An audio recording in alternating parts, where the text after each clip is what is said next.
I don't invest in the Magnificent Seven stocks, nor do I invest in any ETFs that are heavily comprised of those stocks, or really just have them at all. Some people do think that's ridiculous, but I do have 3 reasons. Firstly, their price to earnings ratios are pretty whack.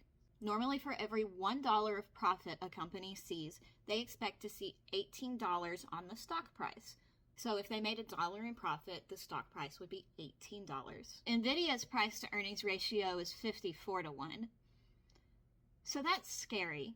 The top 10 S&P 500 companies right now are more overvalued than the top 10 S&P 500 companies at the dot-com bust.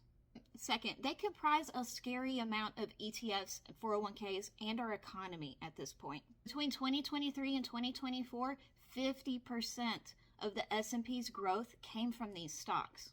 Back to Nvidia, they were up 861% in that time period. I have a lot of recursive investing going on. A lot of ETFs, 401k accounts, etc. buy based on the size of the company. So they'll use the bulk of the money invested to buy the biggest companies they can, which makes those companies bigger, which means more ETFs and more 401k accounts, more pensions, etc.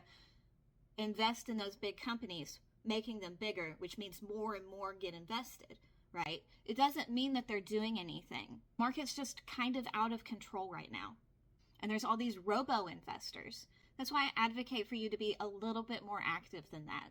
But all of this money has been deposited into like retirement accounts and pensions, which is great when the economy is doing well and nobody needs to reach into their savings and withdraw.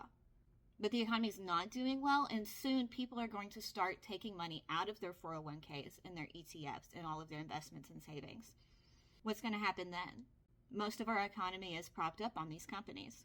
Thirdly, I just don't like their stupid faces. I haven't bought anything from Amazon in over a year, and my life has really been better for it. I don't like them showing up to the inauguration.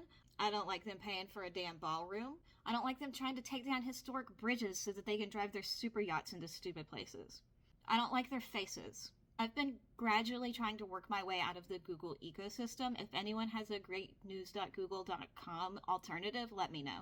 So now there are reports coming out that the Magnificent Seven is actually expanding, which is unsurprising. I saw Oracle's evaluation pop like right before they bought TikTok, unsurprisingly. Now their price to earnings ratio is 65 to 1, and Broadcom's is 92 to 1. So they're going to start being included as well. Usually I'm a proponent of throw it in there and forget about it. You haven't missed the boat, don't worry about it. But I think this boat's been long gone. At this point, the boat might be Titanic.